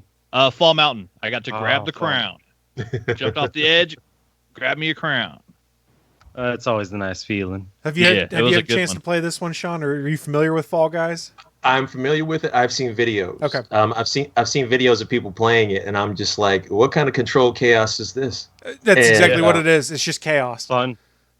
And it's cool. Like, it really is. It's really cool. And I definitely do want to play it. I'm going to try to reconnect all my game systems, because, like, so I'm working on a it's a two-tiered system. So on one side of the television, you've got the old school Xbox, you've got the Xbox One, and you've got a PS4, and you've got an HD switcher that can go through all three systems. Ooh. Then on the other side of the TV, there is a NES Classic, which I'm attempting to mod, an SNES Classic, which I'm attempting to mod, a Sega Genesis Mini, which I'm attempting to mod, the PlayStation Classic, which was trash, which I'm also attempting to mod. It really was. And also I have a PC over there, which I want to load Big Box, aka Launchbox, onto, to put like arcade ROMs and other systems into, just to simplify things. And I'm going to have an HD system, Switchbox set up over there too. So I need to turn my PS4 on. So as soon as I turn it on, because it hasn't been turned on in a while, I already know what's going to happen. Oh, it's time to play. Oh, that's right. You got to update. Yeah. Because you ain't been on it You've got forever. 6 hours of system updates to do now. It's like, okay, you know what? I'll see you on my birthday. Yeah. It go. Turn it on now so you can play it next month. Exactly. Exactly. God forbid you have to download any game patches. Oh God, I don't want to think about that. I don't want to think about that. Like I still haven't finished my season of Madden 15, so and I was doing good too. So anyway, but but I look forward to like downloading Fall Guys because it just looks like silly fun, and right now I need that. You know what I mean? It's only free in August, I think, to download if you have PS Plus. Until this coming Tuesday. Yeah, until Tuesday. All right. Well, you know what I'm going to do after I get off this call? I'm plugging this son of a bitch. There you go. Yeah, plug it in now because you can grab Fall Guys, and it's the Call of Duty Modern Warfare at the free games this month. So yeah, I think it's just the campaign. Just the campaign. Okay. But yeah, still, add them to the library. You don't even have to download them, but if you add them to the library now, then you won't lose them. And so, just so we get an idea of how popular Fall Guys is right now, if you go on Twitch, there's 145,000 people watching people play Fall Guys right now. Yeah, it's watching or playing? Watching. Oh. Yeah. 145,000 viewers. What are you guys doing, man? Just go and play it, man. Don't be watching me play. Go play it. That's all there is to it. It's been killing it on Twitch. That's wild. It doesn't sort by max viewers, but I don't know. It's a good fun game to play. I'm glad people are enjoying it, and it made me pull the trigger on PS Plus, which then also made me realize, wait, I only get PlayStation saves to the cloud when I have PlayStation Plus? This is bullshit. There's my anti-PlayStation stance for the day. How often do you really need to put saves on the cloud, though? It does it by default on my Xbox, so that if I go and log in at my buddy's house, boop, there's my save game. I just pick up where I left off. Let me ask the exact same question again until I get an answer for it. How often do you actually use it? Well, there's two Xboxes in my house. You ain't been to your buddy's house in 6 months. So there's two Xboxes in my house, so fairly regularly. If I go log in on my wife's system, then I can pick up a game where I left off because the save just gets pulled down to her Xbox. Oh, hello, Willie. Or if I want to do their xCloud stuff when game streaming kicks off officially, since the save is in the cloud, I can quit playing on my Xbox, pull up my cell phone, and pick up right where I left off. Bachman, do you hear this motherfucker over here? Oh, in my household of two Xbox Ones. I throw some shade. 2 Xboxes, yeah. He just got that 1% problems. Chris is hurting bad. Life's so hard. Well, I got 2 Rokus also, so wah! That's actually understandable. That one I'm not going to fault you for. Living that dual Roku life. Is that what we're calling it these days? I don't know. I just made it up. We'll go with it. All right. Looking at the time, I think we did get through our news. Before we shut things down, we wrap up with our traditional segment of What I'm Into, our chance to share with you guys who are watching live and or listening at a later date just what kind of geeky or nerdy things we've been getting into, so that maybe, just maybe, you might want to go check them out yourselves. I will kick things off and say I've been playing some games this week and watching some TV. So when it comes to TV, I've been watching Lucifer, and I'm on to the first episode of season 2 now. And the season 1 finale, very good. I enjoyed it. I won't get into it. It's an old show, but I don't want to spoil for anyone. It's only 13 episodes in season 1, but I really enjoyed it. And Tom Ellis is fantastic in the role. Oh, you don't know the best of it yet. Like, he gets so much better as the show goes. That's what's awesome about it. Yeah, that's what I've heard, and I'm looking forward to seeing more. My only exposure to Tom Ellis prior to starting Lucifer had been when he showed up in Crisis for the CW comic book shows, because he was in Crisis for like 3 minutes. Crisis. Oh yeah, that's right. He did. Yeah, the scene with Constantine. With Constantine. So he's awesome. I really enjoy the show. Other stuff I've been getting into. I have been playing Fall Guys on the PS4. I am not as good as I would like, but I'm having fun with it. I played a little bit of the Modern Warfare 2 Remastered campaign that I got for free just because I forgot how much I enjoyed that originally when I played it on my 360, I think, back in the day. And also playing Luigi's Mansion 3 on the Switch because I picked it up when it went on sale digitally. And I am only on like the 5th level of it, but I'm really enjoying that game. I've never played Luigi's Mansion. You already had it. Yeah, I did already own it, yes, but I had not started playing it until last week and then progressed more this week. Are you okay there, Willie? Are you judging my gaming choices? I said what I said. That's fair. Oh, he's judging you. That's fair. I'll accept it. It's a fun game. It was my first exposure to Luigi's Mansion game. I've been enjoying it. The only thing I don't really like is that there's like no option to run. You just gotta slam your thumbstick, and after like 5 seconds, then he stops tiptoeing around, which is kind of annoying. Because when you're like in an area where there's no bad guys, and you're just trying to get back to the elevator. It's like, come on. This is boring. I'm that guy on like Dragon Quest or other games that just mashes down the run button everywhere I go because I don't like meandering around. So that's probably just my own personal issue there. But Gooigi is pretty fun. I fully admit that. One of the weirdest names I've ever heard from Nintendo, Gooigi. Yeah, I do like how Nintendo also pokes fun of themselves in this one with the using the Virtual Boy as a communication device where everything is all in tints of red. I need to find my Virtual Boy. Oh, man. I think I have still have a headache from a Virtual Boy. Whew. It never gave me a headache, but I never played for more than a half hour at a time because I never owned one. It was whenever I was at a buddy's house or when we went to Toys R Us and there was a demo unit there and I'd be like, hell yeah, I'm playing this thing. Mario Tennis on it was intense. It made you sweat. Willie, I'm a fat man. Everything makes me sweat. You was sweating from like trying to squint and look at all that red and trying to like, where the ball at? Where is this at? Right? Oh, it was coming at my face. I said what I said. That's what I've been getting into, though. Mr. Willie D. Nelson, what you been getting into, sir? Pain. Sorry, man. Oh, do you want more? Well, have you gotten to do anything to distract yourself from said pain? Play a video game, watch a movie? Well, this pain just kind of came in. Oh, yeah, I had some other pain earlier this week. God, sinus headaches suck. Yeah, they do. They do. Gee, I just felt that one spot right above my eye, and it just was there all week. I was like, go away, dude. No one wants you here. Just go away.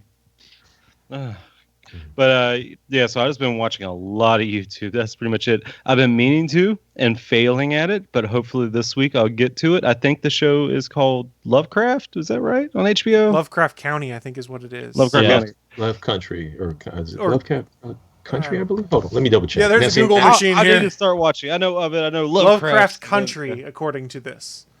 Yeah, so I just need to start watching that. Willie, do you have HBO Max to consume it on? Is that do. There is also, you'll like this. Remember the Action Park movie you talked about with Johnny Knoxville? There's a documentary called Class Action Park that just came out all about Action Park. Ooh, I've seen like a YouTube video. This awesome goes through like a documentary style about closed down parks and other things. Mm-hmm. They did one on it a while back. Defunct Land, I think it's called. That was a good channel. Yeah, they did one on that. Watch that one. So yeah, I might give that a try. Yeah, Action Park that's a good movie. Or Action Point, that's what it is. Yeah, Class Action Park, as the documentary is called, just dropped like 2 or 3 days ago on HBO. So I thought you might enjoy that one, Willie. And then I guess I'll be talking about next week as it comes out Friday. What comes out Friday? I don't know days. Come on, you want me to know days anymore? I don't know anything. I've been in my house for 6 months. I barely know what month it is. Season 2 comes out. Willie's Banana Hammock Show. I don't know. Boys. Oh, The Boys. Yeah. That's right. Oh, yes. And Willie's Banana Hammock Show also comes back for season 2. 2.5, technically. Or as a whole red tape thing. Why did I do that? I don't know. You keep bringing it up. I mean, do you know the Banana Man? No, we don't want to. I am the Banana Man. Oh, dear. I'm sorry, everyone. I'm sorry.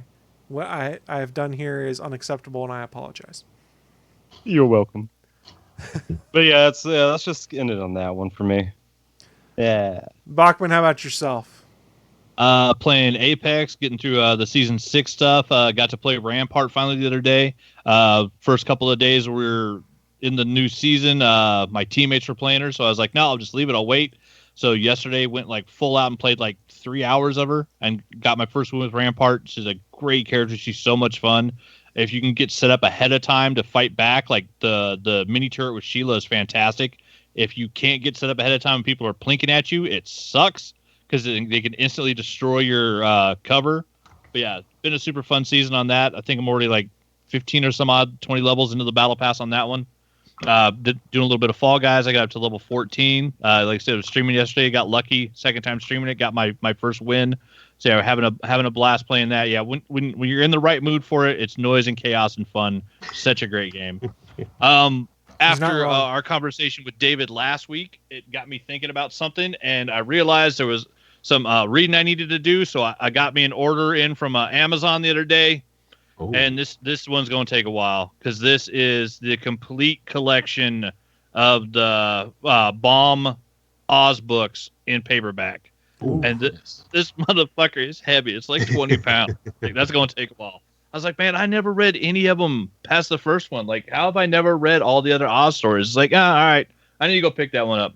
Yeah, so I got that. After watching the DC fandom, like, it actually got me a little excited about some of the DC properties again. So I went back and rewatched Aquaman, bought that digitally, just because that was one I actually enjoyed. Ended up, I got a box of DVDs the other day because they were having a bunch of sales. So I picked up Venom, Batman 5 Superman, and Suicide Squad. Both of those unrated editions for like $20 for the three of them.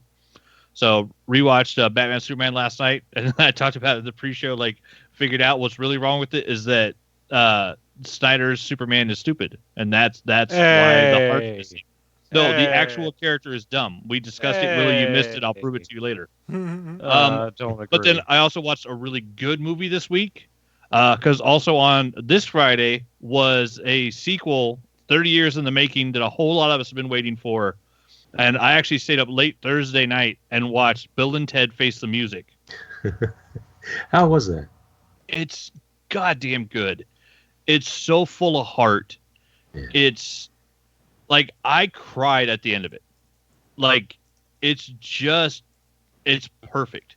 Like, they waited for the right script, the right story, the right idea. And I'll be honest, there's something that happens in the movie. 5 minutes in, I knew how the movie was going to end, and I was happy the whole damn way through to watch it happen. Like, it was so good. And there's an awesome shout out to George Carlin in it. The character that they introduced for Kristen Shaw, her name is Kelly, which is George Carlin's real daughter's name. So the character that takes over for Rufus is named after his real life daughter, which is just a great little, a little nod to the real fans that know that George Carlin's kid is named Kelly. But yeah, Alex Winter, Keanu Reeves, Ed Solomon, the writer director, the guy that created these characters, they go back, they hit a lot of the same high points that from the original two movies, and just they kill it. The whole thing is just wholesome. It's beautifully written. There's some makeup sequences where you see the different versions of Bill and Ted that Bill and Ted are running into. And man, I gotta tell you, buff prison Bill and Ted are fucking terrifying.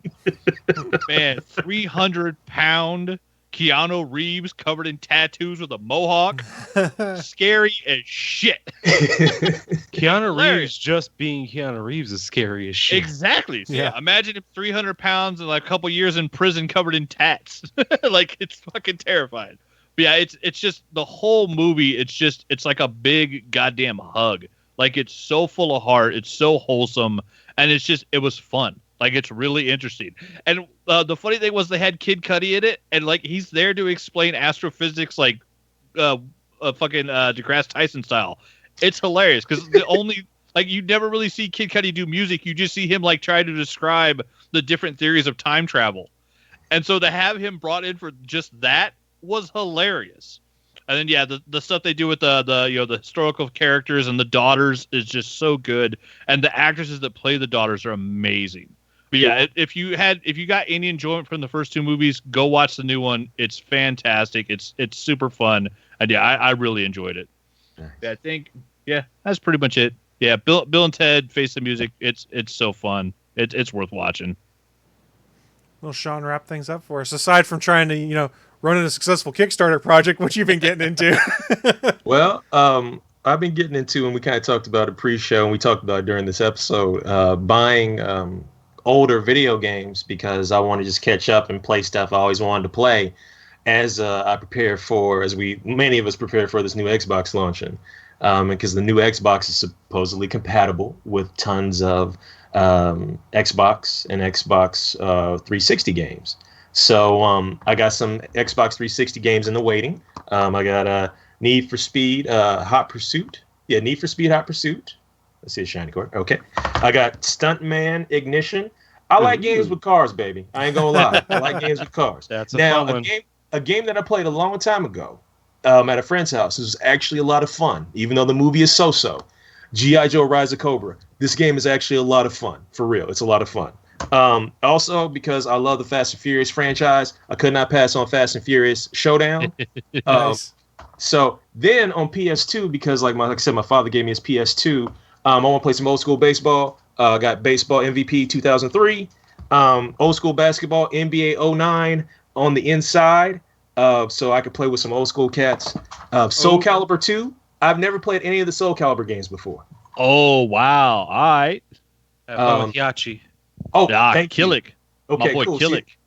Isn't Hihachi originally on Tekken as well? Yeah. When Soul Calibur 2 originally came out, it came on GameCube, Xbox, and PS2. They all had exclusive characters. Link from Legend of Zelda was on GameCube. Spawn was on Xbox, and Hiachi was on PS2. Yeah, Soul Calibur 2, they started bringing in characters from other franchises. And then that original Todd McFarlane character, was that the one you said, Bachman? I can't remember. There's one. No. I forget what his Killick name was is. my guy. I just like him because he uses the. bow staff. That's right. I like that guy. But he's a main character. But yeah, the Todd McFarlane original characters in all three of them. Oh, word! I appreciate that insight, Willie. So now you got me hype. So also I got like theme park roller coaster because I want to operate a theme park terribly. Hell yeah. And then I got this like overseas game called Real Robot Regiment. Ooh. And it's got like a bunch of like, old school animated robots. But the thing is, it's in Japanese. It's not translated. So like, brother gotta learn some Japanese. Otherwise, I'm just gonna be pushing buttons. And like, so this is only a small fraction of the games I bought. But like, also like I told Chris and Anthony before the show started, I also like bad video games or franchises that I love. Yeah. And one of those bad games is on PlayStation 2. Bad Boys, Miami Takedown. Yeah. Yeah, I've seen some gameplay of that. Game. I didn't even know they had a game. I hope you didn't want to play a game with Martin Lawrence and Will Smith because you're not going to play that. Yeah, like listen, I got it for like what $2. Do you play as Joey Pants? Is that who they No. as? I mean, like they don't look or sound like them. No, they don't. Exactly. Not at all. Exactly. That costs money to buy their likeness, though. That's true. Oh yeah. I mean, you're making that game, might as well. It was like we can afford the post. We can afford an image of them on the cover. That's it.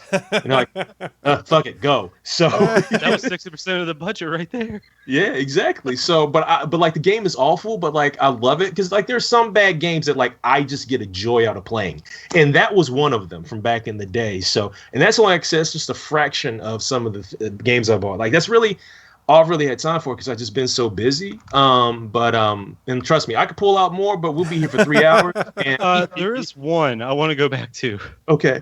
Because I'm still amazed. I know they did it. NBA, I forget which one it was, but 09. The PS3 came out in 06. Yes. Just want to mention that. 3 years after the PS3, let's still make some PS2 games. The sports games, they will do that. Yes. And the Just Dance games, because they're still putting Just Dance games out for the Wii right now. Oh, Not the Wii U. Wow. The Wii. Did they skip the Wii U? They skipped the Wii U, and it was only Wii. Well, I mean, Nintendo also skipped the Wii U. But a lot of companies skipped the Wii U. Yeah. Yeah, man. Yeah, it's wild. It's absolutely wild. But like I like getting these games on the cheap, and like it allows me to go back and like finally just play some things I've never played before, and just like also at the same time reminisce. And it didn't cost much, and like so I feel good about that. But hopefully I'll be able to catch up on some books soon. I got some more games on the floor that need new cases. I'm waiting for these cases to come in, and so I can put them in new cases. And I even bought a copy of NFL Game Day 97 for the PlayStation 1.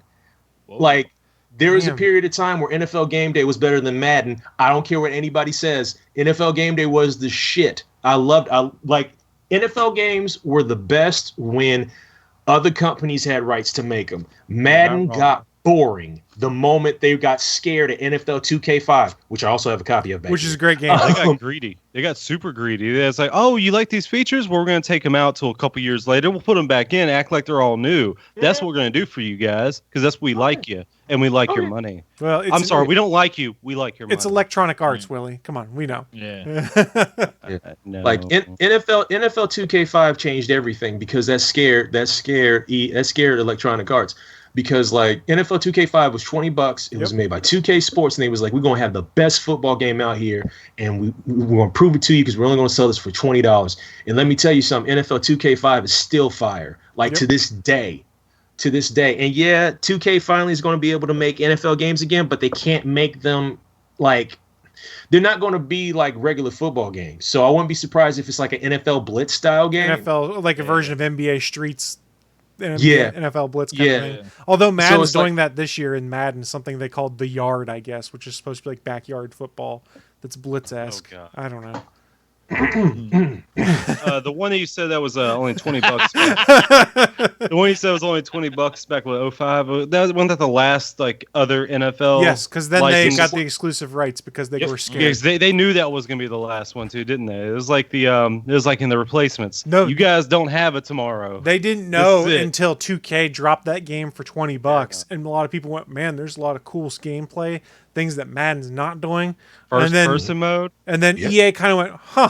Hey, NFL, how about an exclusive deal for a huge number of years?" I don't even know how many it was. And they went, "You're going to give us how much money? Okay, you can have an exclusive deal to NFL games." Mm-hmm. Yeah. And the moment that happened, there were tons of other companies making NFL games, and literally, like, tons of folks lost their jobs. Mm-hmm. Oh. You know, and no competition breeds stagnation. Exactly. Especially in sports games. And let's be honest, the vast majority of sports games out there aren't very good anymore. Yeah. I mean, they're taking the code from the previous year, changing it a little bit, and adding a new person on the cover of the box. That's it, because they know that's all they have to do, and it still sells. Yeah. Well, I mean, go and look at the. This is not the right word to use, but the cult that's built around Madden, for lack of a better term, competitive play, online play, things like that. There's people that they buy their system just to buy Madden every year and maybe one or two other games. Mm-hmm. I am not that kind of gamer. Sometimes I buy Madden every 1 to 3 years. Generally, it's closer to the 3-year mark because then you might actually see some differences between the games. Yeah. That being said, though, I think that does wrap us up for this week. Before we get out of here, Shawn, thank you for joining us. It was a ton of fun getting to shoot the shit with you, but also getting to talk about your Kickstarter. And congrats on getting funded. Your fingers crossed for all the upcoming stretch goals. Guys, go check it out. It's in the show notes. Before we shut it down, where can folks find you online, though? Oh yeah. Thanks again for having me on the show, y'all. This is a lot of fun.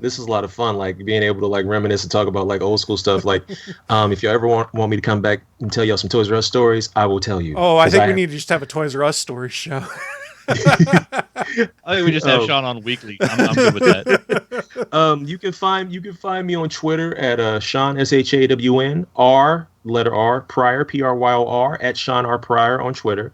You can find me on Instagram at the Shawn P Show. You can also, like, if you want to see like a lot of the books that I've written or collaborated on over the years, you can go to ShawnPryor.com. It just take you right to my Amazon page because I haven't had time to build a website yet. And for some other works that you can get for free or pay what you want, including like this like fun Flintstones mini comic that I did with Bryce Okoye and Melissa Capriglione, I always mispronounce her last name, and Justin Birch, called Flintstones: The Pebbles Problem, and Power Rangers: Total Eclipse, and also Motherless Creatures. You can get those at my Gumroad site, gumroad.com/Crown Taker Studios. So there's all types of ways to get cool stuff, and if you want to support the Fire Within Kickstarter, you can go to thefirewithinstory.com. Or you can go to Kickstarter, type in the search header, The Fire Within. And I had a blast, y'all. And I really appreciate y'all. I really needed, to laugh and to have some joy this morning. And it means a lot to me. And I hope all your listeners and viewers have had a good time, too. Well, thank you for joining us. It was a ton of fun. We'll certainly have to do it again going forward, if only just for Toys R Us stories. Oh yeah, we got positive feedback in the chat room already. So yeah, it was good. Good. Plus, good. I'm gonna put this out there. If you back the Fire Within and you're not happy with the product, I will refund your purchase price. Oh my God! I guarantee you, Shawn Pryor will give you a good comic book. There you go. I guarantee it. Thank you, Anthony. I appreciate that love, man. For real. And yo, Willie, I hope you get better soon. And I tell you what, like if you're feeling down and like, you still ain't feeling good after watching all them YouTube videos, because I've been on the YouTube kick too. Yo, just play Sarah Smile by Hall & Oates. It'll set you right, man. There you go. You're not wrong. I will tell you that. But no, love you guys. Y'all take good care, and thank you again. Oh, anytime. And for those of you guys watching live or listening later, we are going to shut down this live stream and head on out of here. Thank you so much for joining us, and go check out Shawn's work. It'll all be in the show notes. And see you guys next week. Bye, guys. Thanks for listening to this brand new episode of the All Things Good and Nerdy podcast. Don't forget, we'll be back next Sunday live at 11 a.m. Eastern, 10 a.m. Central over at live.atgnpodcast.com, channel 3 of the Alpha Geek Radio app, and over at our network home at gonnageek.com/live. If you have any feedback for the show, please contact us atgnpodcast@gonnageek.com, on our hotline number at 304-806-ATGN, or even better, go to Twitter and send us a message at ATGN Podcast. The music you've heard in this show is produced by Kevin MacLeod and can be found at incompetech.com.